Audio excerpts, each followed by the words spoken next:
அனைவருக்கும் வணக்கம்.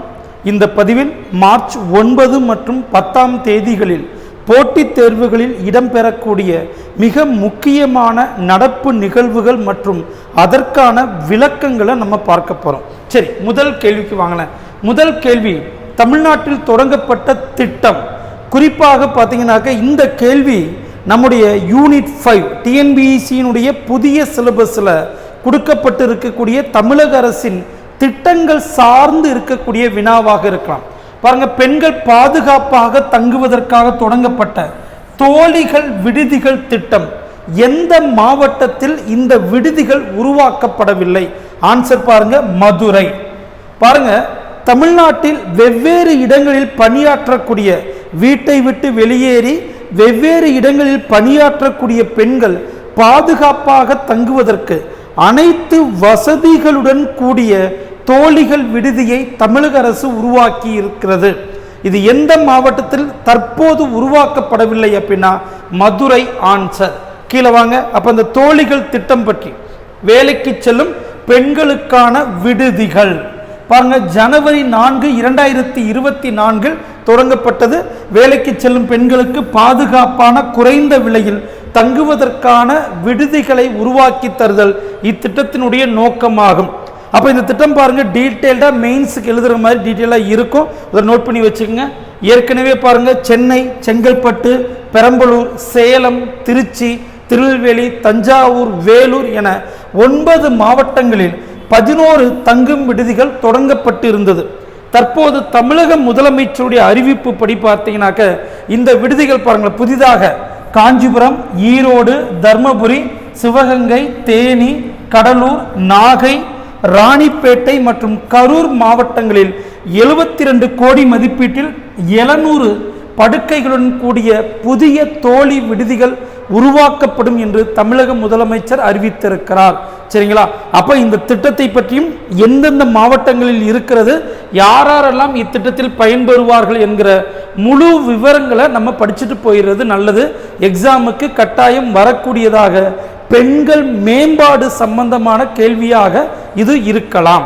சரி, அப்ப இரண்டாவது கேள்விக்கு வாங்க. இரண்டாவது கேள்வி, அதே பார்த்தீங்கன்னாக்க மார்ச் 8 சர்வதேச பெண்கள் தினத்தை முன்னிட்டு உருவாக்கப்பட்டு அறிவிக்கப்பட்டிருந்த அல்லது நரேந்திர மோடி அவர்களுடைய மிக முக்கியமான திட்டங்களில் ஒன்றான லட்சாதிபதி சகோதரி திட்டத்தின் முக்கிய நோக்கம் என்ன? பாருங்க, 2024 முதல் இத்திட்டமானது செயல்பாட்டில் இருக்கிறது. பாருங்க, 3 கோடி லட்சாதிபதி சகோதரிகளை உருவாக்கக்கூடிய திட்டம். அப்ப லட்சாதிபதி சகோதரி, மத்திய அரசினுடைய லட்சாதிபதி சகோதரி திட்டம் பாருங்க, பத்திரிகையில் இடம்பெற்றிருந்த மிக முக்கியமான செய்தி. 3 கோடி லட்சாதிபதி சகோதரிகளை உருவாக்குதல் இத்திட்டத்தினுடைய நோக்கமாகும். அப்ப இரண்டாவது கேள்விக்கு பி இஸ் த ஆன்சர். வாங்க கீழே. அந்த லட்சாதிபதி திட்டத்தை பொறுத்தவரை பார்த்தீங்கன்னா, இந்த லட்சாதிபதி சகோதரிகள் திட்டம் என்பது கிராமப்புற மேம்பாட்டு அமைச்சகத்தின் தீனதயாள் அந்தியோதயா யோஜனா தேசிய ஊரக வாழ்வாதார இயக்க திட்டத்தின் வெளிப்பாடாக இது மத்திய அரசால் நடைமுறைப்படுத்தப்பட்டிருக்கிறது. அப்ப இந்த பாருங்க, லட்சாதிபதி சகோதரிகள் திட்டம் எந்த அமைச்சகத்தின் கீழ் கேட்கலாம், எந்த திட்டத்தின் கீழ் தாராளமாக நமக்கு கேள்வி வரலாம். ஸோ கவனமாக படித்துக் கொள்ளவும். சரி, அடுத்து வாங்க. மூன்றாவது கேள்வி, இதுவும் ரொம்ப முக்கியமான கேள்வியா.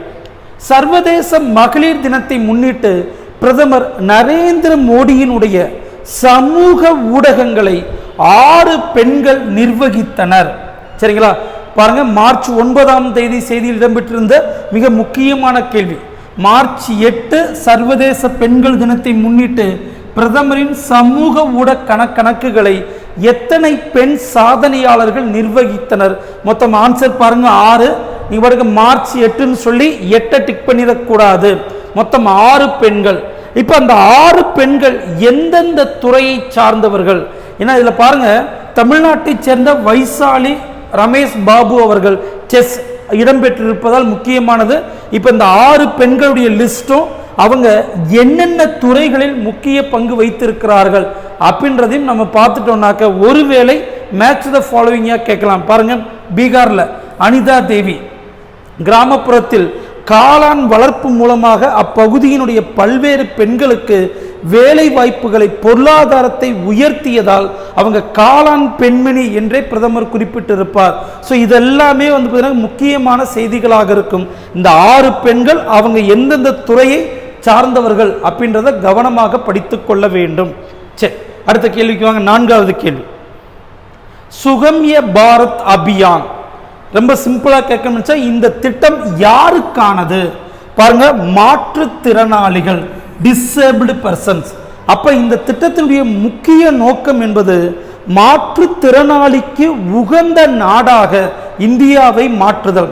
அப்ப பொது இடங்களில் அவர்கள் ஈஸியாக அணுகுவதற்கு, அது ஏர்போர்ட்டா இருந்தாலும் சரி, ஹாஸ்பிட்டல், பஸ் ஸ்டாண்ட், எல்லா இடங்களிலும் மாற்றுத்திறனாளிகள் போயிட்டு வர்றதற்கு, அணுகுவதற்கு ஏற்ற வகையில் இந்தியாவை உருவாக்குவதற்காக மத்திய அரசின் மிக முக்கிய திட்டம். சரிங்களா? இப்போ மாற்றுத்திறனாளி first statement correct, second statement correct, third பாருங்க. இதற்காக பார்த்தீங்கன்னாக்க சுகம்ய பாரத் ஆப் என்கிற ஒரு செயலியை மத்திய அரசு தொடங்கி இருக்கிறது.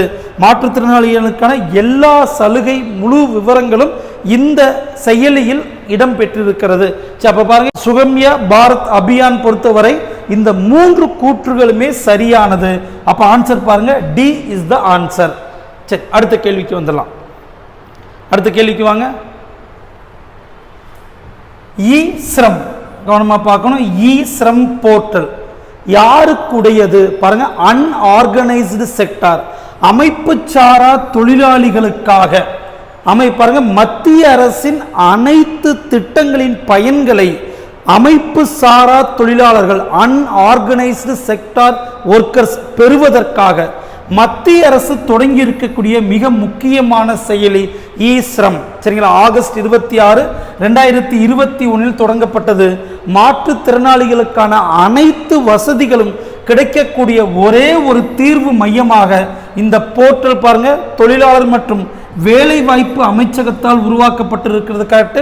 மத்திய அரசினுடைய அனைத்து திட்டங்கள் சார்ந்த எல்லா அமைச்சகத்தினுடைய அனைத்து திட்டங்களும் இந்த போர்ட்டலில் இடம் பெற்றிருக்கிறது. சரிங்களா? அப்ப இந்த 3 கூற்றுகளுமே சரியானது. ஈஸ்ரம் போர்ட்டல் பொறுத்த வரைக்கும் 3மே கரெக்ட். அப்ப இதோடு வெளிப்பட்ட செய்தி என்ன? எதற்காக நம்ம இந்த ஈஸ்ரம் கேள்வியோட டீட்டெயில்ஸா நம்ம பார்க்கிறோம். பாருங்க, மத்திய அரசு இணைய வழியில் உணவுப் பொருள் விநியோகம், வாகன போக்குவரத்து, தொழில்துறை சேவையில் ஈடுபட்டிருக்கக்கூடிய அமைப்பு சாரா தொழிலாளர்கள் மத்திய அரசினுடைய காப்பீட்டு திட்டமான ஆயுஷ்மான் பாரத் திட்டத்தினுடைய பயன்களை பெறுவதற்கு அவர்கள் முறையாக இந்த ஈஸ்ரம் போர்ட்டலில் பதிவு செய்து கொள்ள வேண்டும் என்று மத்திய அரசு செய்தி வெளியிட்டிருக்கிறது. சரிங்களா? அப்ப அதை வச்சு நம்ம பார்க்கும்போது ஈஸ்ரம் போர்ட்டல் பத்தி நம்ம தெரியணும். அதே மாதிரி ஆயுஷ்மான் பாரத் திட்டத்தை பற்றி நம்ம தெரிந்து கொள்ள வேண்டும். அப்ப ஆயுஷ்மான் பாரத் திட்டம் என்ன? மத்திய அரசினுடைய மருத்துவ காப்பீட்டு திட்டம். பாருங்க, செப்டம்பர் 23, 2018 தொடங்கப்பட்டது. ரொம்ப சிம்பிளா, ஒரு குடும்பத்திற்கு 5 லட்சம் வரை மருத்துவ சேவைகள் இந்த காப்பீட்டு திட்டத்தின் மூலமாக வழங்கப்படுகிறது. சரிங்களா? கவனமாக ஒவ்வொரு தகவலையும் நோட் பண்ணுங்க, மிக முக்கியமானது. சிலபஸ் சார்ந்து இருக்கக்கூடிய நடப்பு நிகழ்வுகளை மட்டும்தான் நம்ம இங்க பார்க்கிறோம். தேவையற்ற நடப்பு நிகழ்வுகளை நாம் இங்கு பார்ப்பது இல்லை. சரி, அடுத்து வாங்க. 6வது கேள்வி, இதுவும் மிக மிக முக்கியமான கேள்வியா. 2024ஆம் ஆண்டிற்கு தமிழ் மொழிக்கான சாகித்ய அகாடமி விருது எந்த நூலுக்காக வழங்கப்பட்டது? பாருங்க, ஆன்சர் சி, திருநெல்வேலி எழுச்சியும் வஉசியும் 1908. சரிங்களா? பாருங்க, 1908 பிபின் சந்திரபாலுடைய விடுதலையை வஉசியும் சுப்பிரமணிய சிவாவும் திருநெல்வேலியில் கொண்டாடினார்கள். அதனால் கலவரம் ஏற்பட்டது, துப்பாக்கி சூடு நடத்தப்பட்டது, ஆஸ்துரை வாஞ்சிநாதன் சுட்டுக் கொண்ட இந்த வரலாறு எல்லாமே பார்த்தீங்கன்னாக்க நமக்கு யூனிட் 6ல் நீங்க தெளிவாக படிச்சிருப்பீங்க. அப்ப இந்த புத்தகத்திற்கு சாகித்ய அகாடமி வழங்கி இருப்பதால் நம்ம எக்ஸாமுக்கு போவதற்கு முன்பு சுதேசி இயக்கம், வஉசி, சுப்பிரமணிய சிவா, வாஞ்சிநாதன் இவர்களை பற்றிய முழுமையான தகவல்களை நம்ம எடுத்துட்டு போக வேண்டும். நூலுக்காக பாருங்க, ஆரா வெங்கட சலபதி அவர்களுக்கு 2024ஆம் ஆண்டிற்கான சாகித்ய அகாடமி விருது வழங்கப்பட்டு இருக்கிறது.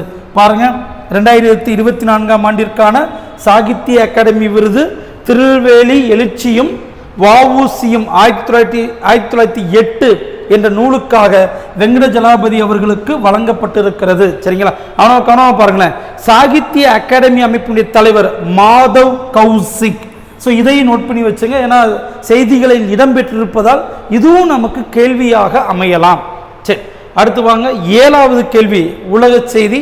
கனடாவின் புதிய பிரதமராக நியமிக்கப்பட்டிருப்பவர் யார்? Mark Carney. இவரும் மிக மிக முக்கியமானவர். ஏன்னா பாருங்க, இந்தியாவிற்கும் கனடாவிற்கும் இடையே சமீப காலங்களில் வெளியுறவில் அவ்வளவு ஒரு நல்ல உறவு இல்லை. அப்ப இந்த சூழ்நிலையில் கனடாவுடைய புதிய பிரதமராக பதவியேற்பவர் மார்க் கார்னி அவர்கள். ஸோ இவரை பொறுத்த வரைக்கும் பாருங்க, கனடாவினுடைய மத்திய வங்கியில் ஆளுநராக பணியாற்றியவர்.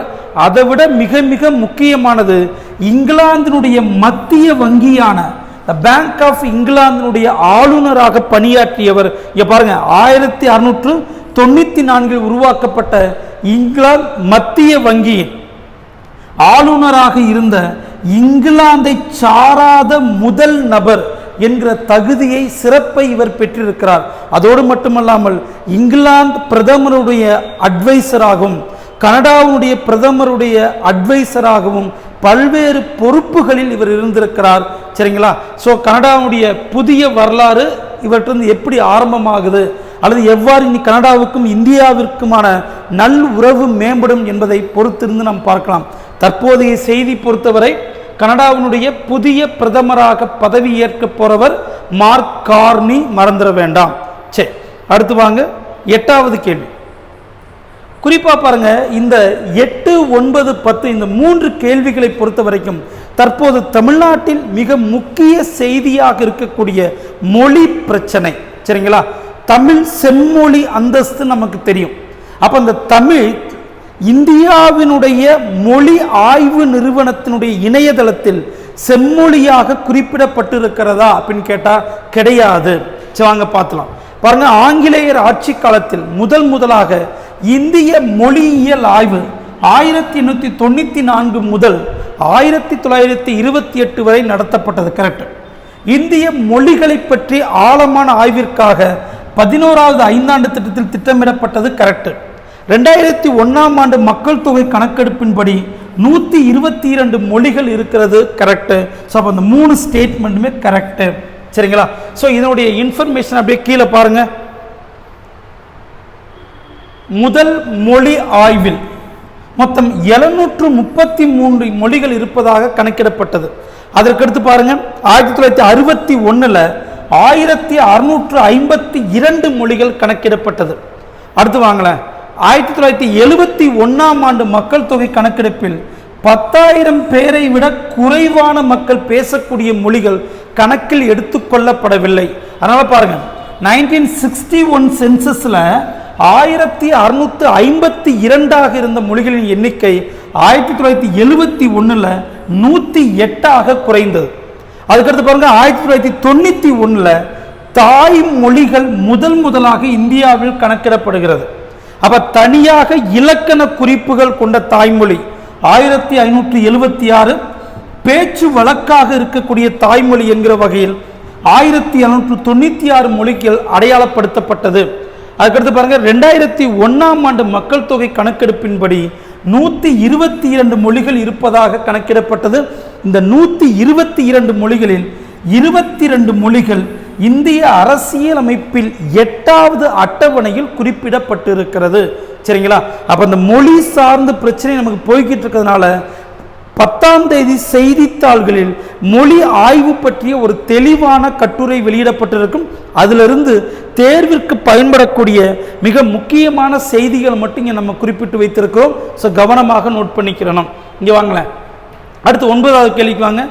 இந்திய மொழிகளுக்கான மத்திய நிறுவனம் பாருங்க, இந்திய மொழிகளுக்கான மத்திய நிறுவனம் எங்கு அமைந்துள்ளது? மைசூர், கர்நாடகா, மைசூர். இங்க பாருங்க, இந்த நிறுவனத்தின் இணையதளத்தில் செம்மொழிகள், கிளாசிக்கல் லாங்குவேஜ் அப்படின்னு சொல்லி 4 மொழிகள் மட்டுமே குறிப்பிடப்பட்டிருக்கிறது. கன்னடம், தெலுங்கு, மலையாளம், ஒடியா. தமிழ் மாநில மொழியாக மட்டுமே குறிப்பிடப்பட்டு இருக்கிறது. இது தற்போது வரை கவனிக்கப்படவில்லையா, இல்லை அதை எதிர்த்து யாரும் பேசலையான்றது கூட நமக்கு தெரியல. அப்ப இந்திய அரசினுடைய இந்திய மொழிகளுக்கான மத்திய நிறுவனத்தின் இணையதளத்தில் தமிழ் செம்மொழியாக, கிளாசிக்கல் லாங்குவேஜாக இல்லை என்பது வேதனைக்குரியது. பாருங்க, ஏன்னா இந்தியாவில் முதலாக கிளாசிக்கல் லாங்குவேஜ் செம்மொழி அந்தஸ்து பெற்றதுன்னு பார்த்தீங்கன்னா தமிழ் மொழி தான். 2004ஆம் ஆண்டிலேயே இந்தியாவின் முதல் மொழியாக செம்மொழி அந்தஸ்தை பெற்ற பெருமை தமிழ் மொழிக்கு உண்டு.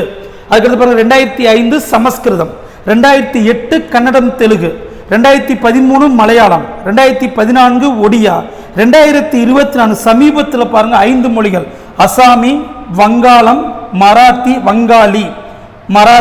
பாலி, பிராகிருதம் என்கிற மொழிகளுக்கு மத்திய அரசு செம்மொழி தகுதியை பெற்றிருக்கிறது. அப்ப நமக்கு பிறகு செம்மொழி அந்தஸ்தை பெற்ற மொழிகள் மத்திய அரசினுடைய இணையதளத்தில் இருக்கும்போது தமிழ் மொழி மட்டும் விடுபட்டு போனது இங்கே கவனிக்கப்பட வேண்டியது. பார்க்கலாம் என்ன நடக்குது அப்படின்னு. சரி, அடுத்து பாருங்க. அப்ப 9வது கேள்வி பொறுத்த வரைக்கும் மைசூர் இஸ் த ஆன்சர். அடுத்து 10வது கேள்வி வாங்கலாம். எந்த மொழி 2024ஆம் ஆண்டின் செம்மொழி பட்டியலில் இடம் பெறவில்லை? ஹிந்தி. சரிங்களா? இப்போ நம்ம பார்த்தோன்னா 5 மொழிகள் அசாமி, வங்காளி, மராத்தி, பாலி, பிராகிருதம் 2024ஆம் ஆண்டு மத்திய அரசால் செம்மொழி அந்தஸ்து வழங்கப்பட்டது. சரி, அடுத்து வாங்க லாஸ்ட் கொஸ்டின். 11வது கேள்வியை பொறுத்த வரைக்கும் மிக முக்கியமான விளையாட்டு செய்தி. ஐசிசி சாம்பியன்ஸ் கோப்பை கிரிக்கெட் போட்டி 2025 வெற்றி பெற்ற இந்திய அணிக்கு எவ்வளவு பரிசு தொகை வழங்கப்படும்னாக்க 21.54 கோடி. இந்தியா பாருங்க 3வது முறையாக ஐசிசி சாம்பியன்ஸ் கோப்பையை வென்றிருக்கிறது. இப்போ வெற்றி பெற்ற இந்திய அணிக்கு 21.54 கோடி பரிசு தொகை கிடைக்கும். பாருங்களேன், பரிசு தொகையை பொறுத்தவரைக்கும் மொத்தம் சாம்பியன்ஸ் கோப்பை அப்படின்றது உலகில் தலை சிறந்த 8 அணிகள் பங்கு பெறக்கூடிய விளையாட்டு போட்டி. ஸோ அந்த 8 அணிகளுக்கு பார்த்தீங்கன்னாக்க இந்தியா சாம்பியன்ஷிப் இறுதிப் போட்டியில் தோல்வி அடைந்ததால் நியூசிலாந்து அணிக்கு 11.46 கோடி. இதெல்லாம் பத்திரிகை செய்தியாக இருப்பதால் ஒருவேளை ஒரு மேட்ச் த ஃபாலோயிங் வந்துடலாம். வந்ததற்கு பிறகு இப்படி கேட்டுட்டாங்களேன்னு கவலைப்படுறதுல ஒரு அர்த்தமும் கிடையாது. ஸோ வருவதற்கு முன்பு நம்ம பார்த்துக்குங்க. அப்போ எந்தெந்த அணிக்கு எவ்வளவு தொகைன்றதை பார்த்துடணும். அதுக்கடுத்து பாருங்க, இந்தியா பாருங்க 1998 முதலாக சவுத் ஆப்பிரிக்கா சாம்பியன்ஸ் கோப்பையை வென்றிருக்கிறது. அதன் பிறகு பாருங்க இந்தியாவை பொறுத்த வரைக்கும் 2002, 2013, 2025 நாம் 3 முறை இந்த கோப்பையை வென்றிருக்கிறோம். அதுக்கடுத்து வாங்க, ஐசிசி கோப்பையில் வெற்றி பெற்ற இந்தியா எப்போ 1983 உலகக்கோப்பை கபில் தேவ் தலைமையில் வென்றிருக்கிறோம். 2002 சௌரவ் கங்குலி, 2007 T20 உலகக்கோப்பை MS தோனி அவர்கள், 2011 ஒரு நாள் உலகக்கோப்பை MS தோனி, 2013 சாம்பியன்ஸ் கோப்பை MS தோனி, 2024 T20 உலகக்கோப்பை ரோஹித் சர்மா, 2025 சாம்பியன்ஸ் கோப்பை ரோஹித் சர்மா. அப்போ பாருங்க, இதுவரைக்கும் இந்தியா ஐசிசி விளையாட்டு போட்டிகளில் இந்தியா பெற்ற கோப்பைகள் எந்த ஆண்டு, யார் இந்திய அணியின் கேப்டனாக இருந்தார்கள் என்பதை பார்த்துட வேண்டும். அடுத்து வாங்கல, மிக முக்கியமானதுன்னு பார்த்தீங்கன்னாக்க இந்த ஐசிசி சாம்பியன்ஸ் கோப்பை போட்டி முடிந்ததற்கு பிறகு உலகில் தலை சிறந்த 12 வீரர்கள் அடங்கிய பட்டியலை ஐசிசி வெளியிட்டிருக்கிறது. இதில் 6 பேர் இந்தியர்கள். அப்ப அந்த 6 பேர் யாரா என்பது பார்த்துடலாம். விராட் கோலி, ஸ்ரேயஸ் ஐயர், KL ராகுல், அதற்கடுத்து முகமது சமி, வருண் சக்கரவர்த்தி, அக்சர் படேல். அப்ப இங்க கவனமா பாருங்க, யார் இல்லை, ரோஹித் சர்மாவுடைய பெயர் இல்லை. இதெல்லாம் நீங்க பார்த்துட்டு போயிடுறது நல்லது. வந்துருச்சு அப்படின்னா நம்ம ஆன்சரை டிக் பண்ணதற்கு அப்புறம் யோசிப்பதில் எந்த பலனும் இல்லை. அப்போ ஒரு செய்தியை பொறுத்த வரைக்கும் பார்த்தீங்கன்னாக்க டிஎன்பிஎஸ்சியினுடைய சிலபஸை அடிப்படையாக வைத்துக்கொண்டு டீட்டெயில்டாக நம்ம அந்த செய்தியை படித்து விட வேண்டும். சரிங்களா? ஸோ இப்போ அடுத்த பதிவில் நடப்பு நிகழ்வுகளை நாம் பார்க்கலாம். நன்றிப்பா.